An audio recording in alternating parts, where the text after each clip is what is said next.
C. Wright Mills for Dummies. All you need to know about Mills for your final exam, his life, studies, books, and theories. The powerful and controversial social critic Charles Wright Mills was born on August 28, 1916 in Waco, Texas. Mills was of Irish descent and participated in the Catholic Church in his hometown as a choir boy, but he grew up with a lifelong resentment of Christianity. He moved frequently around Texas with his dad Charles, who was an insurance broker, and his mother Frances, who was a housewife. His home environment was relatively isolated. His dad was constantly traveling on business, and his mom, along with himself, didn't have many friends. His fast-paced way of life may be because at age 25, Mills was diagnosed with a heart condition. Mills worked at a fevered pace. He was a man in search of his destiny. He was committed to social change and angered by the oppression he saw around him. He put himself outside the mainstream of American social comment by his support for Castro and his critique of what he saw to be U.S. imperialism. Mills considered himself to be a born troublemaker.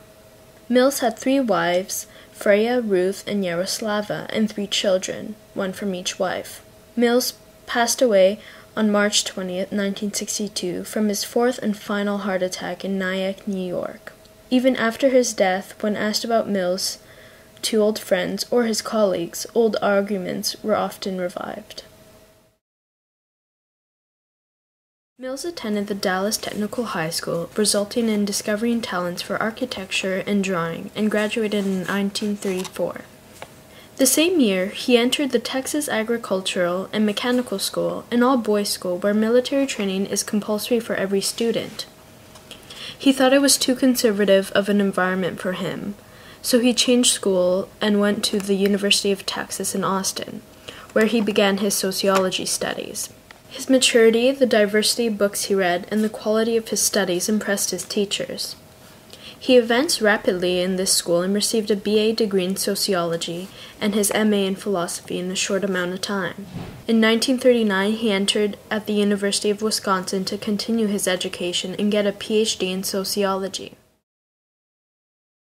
And he became a sociology professor at the University of Columbia, where he spent the remaining years of his life. His way of teaching at Columbia University stood out among the professors. Students say he was always full of energy, would ride to school on his BMW motorcycle, and wore casual attire. He urged students to step out of the ordinary frame of mind and attempt new things, new ways of thinking. He published many books: The New Men of Power, America's Labor Leaders in 1948, The Puerto Rico Journey in 1950, White Collar, The American Middle Classes in 1951, where he takes position on the middle classes who maintain the position of the elite because of her loyalty. The Power Elite in 1956, the most known of his books, where he explained the structure of power of the American society after the war.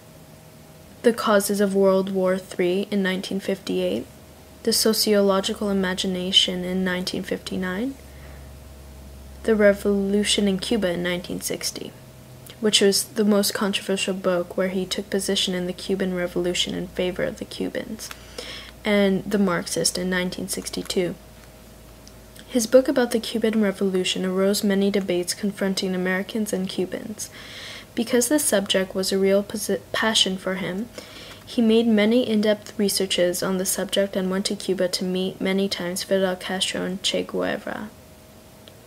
He was a sociologist who loved to interact with the people he was studying. Therefore, while in Cuba, he questioned many locals to obtain their opinion on the revolution. The position he had favored the Cubans didn't please the American government, which led the FBI tracking him down.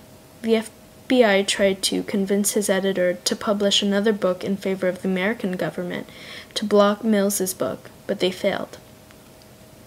When his book was published in November 1960, it quickly became a bestseller and an important example of engaged literature. The theories of Charles Wright Mills had a strong influence on both sociology and communication study. His book, The Power Elite, focuses on American society's formation and domination. Mills brings light to the fact that a small group of people who control a disproportionate amount of wealth, privilege, and access to decision-making of global consequence. He is inspired by Karl Marx, particularly in his work about capitalism and class struggle for power. Mill targets three important players in the American society power game. Politics, economy, and military form the three tiers of the American power structure. The interaction and interdependency of each group of elites is at the heart of Mill's work. The government, military, business, and the media form the basis of these elite groups. They share the power in crucial decision-making for society. But these groups become homogenized due to social and institutional factors.